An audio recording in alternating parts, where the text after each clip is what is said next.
বাংলাদেশি সন্দেহের ভিত্তিতে দুই আদিবাসী মহিলাকে 1 বছর মিথ্যা মামলায় জেলবন্দির অভিযোগ নদিয়ার নাকাশীপাড়া থানার পুলিশের বিরুদ্ধে।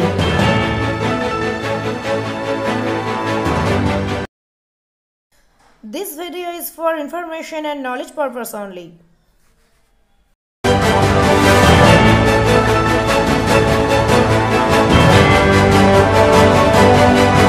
একটা দেশ বিভাজন বদলে নিচ্ছে একাধিক এই দুই দেশের অগণিত মানুষের জীবনে ও সংসারে।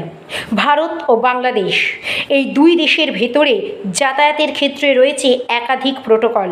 বাংলাদেশ থেকে এই দেশে অনুপ্রবেশের সময় বহু অনুপ্রবেশকারী যেমন অনেক সময় ধরা পড়ে, তেমনই অনেক ক্ষেত্রে অনেক সন্দেহভাজন ব্যক্তিকে বাংলাদেশি সন্দেহের ভিত্তিতে দীর্ঘদিন আইনের কাঠগড়ায় এসে দাঁড়াতে হয়। ঠিক এমনই এক ঘটনা সামনে এসেছে নদিয়ার নাকাশীপাড়া অঞ্চলে। সূত্রের খবর, 2023 সালের 24শে মে বর্ধমান জেলার জামুরিয়ার দুজন আদিবাসী মহিলা রঙ্গোলি পাসি ও নিসা বীজ নদিয়ার নাকাশীপাড়া থানার নাকাশীপাড়া বাজার এলাকায় কোলের শিশু নিয়ে বাড়ির মানুষের জন্য অপেক্ষারত অবস্থায় ছিল। সূত্রের খবর, তাদের বাড়ির পুরুষেরা মধু সংগ্রহে গিয়েছিলেন। সেই সময় নাকাশীপাড়া থানার কর্তব্যরত পুলিশ তাদেরকে জিজ্ঞাসাবাদ করে এবং উপযুক্ত প্রমাণাদি দেখানোর কথাও বলা হয়, কিন্তু আদিবাসী সম্প্রদায়ের ওই দুই মহিলার কাছে ভারতীয় নাগরিকত্বের উপযুক্ত কোনো প্রমাণ সেই সময় না থাকায় ও হিন্দিভাষী এই দুই মহিলা বাংলা ভাষায় তাদের সাথে যথাযথভাবে কথোপকথন করতে না পারায় তাদের বাংলাদেশি সন্দেহে আটক করে নাকাশীপাড়া থানার পুলিশ। অভিযুক্ত এই দুই মহিলার উকিল সুমন সাহা আমাদের প্রতিনিধিকে জানিয়েছেন, প্রায় 347 দিন জেল কাস্টডিতে থাকার পর বর্তমানে কৃষ্ণনগর জেলা দায়রা আদালতের বিচারপতি অর্ণব মুখার্জির বিচারে অভিযুক্ত দুই আদিবাসী মহিলা যে বাংলাদেশি তেমন কোনো প্রমাণ পাওয়া যায়নি। ফলত আজ দীর্ঘ 1 বছর মামলা চলার পর তাদের বেকসুর খালাস দেওয়া হয়। এই ঘটনা থেকে সমাজের একাংশের বুদ্ধিজীবী মানুষ প্রশ্ন তুলেছেন, পশ্চিমবঙ্গের তাবড়ো তাবড়ো ক্রিমিনালদের যেখানে পুলিশ ধরতে পারে না, সেখানে আদিবাসী পরিবারের বিরুদ্ধে মিথ্যা মামলা করে তাদের জেলবন্দি করে কেন তারা বাহাদুরি কেনে? সাধারণ মানুষ এই আইনের রক্ষক। এটা হয়েছিল 2023 সালের 24শে মে।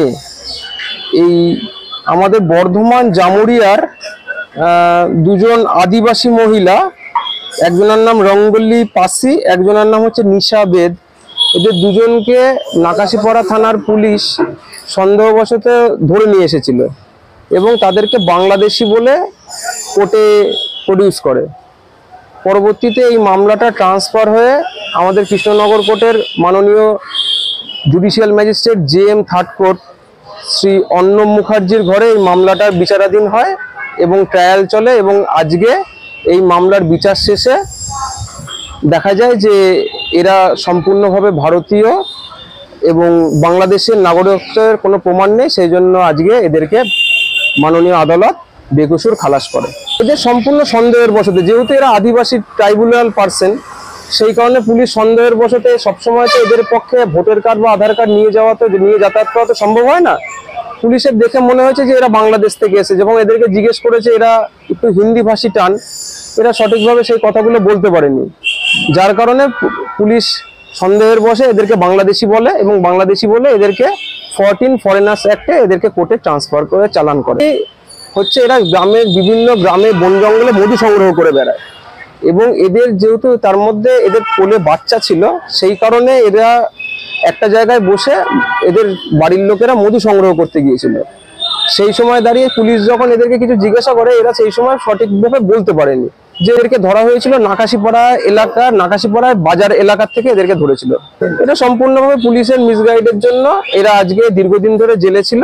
আজকে এরা জেল থেকে এদেরকে সমস্ত বিচার বিভাগীয় তদন্ত শেষ হওয়ার পরে মাননীয় আদালত এদেরকে মুক্তি দেয় সাক্ষীর জবানবন্দি হওয়ার পরে। এটা আজকে এরা প্রায় জেলে কাস্টডিতে 347 দিন কাস্টডিতে রয়েছে।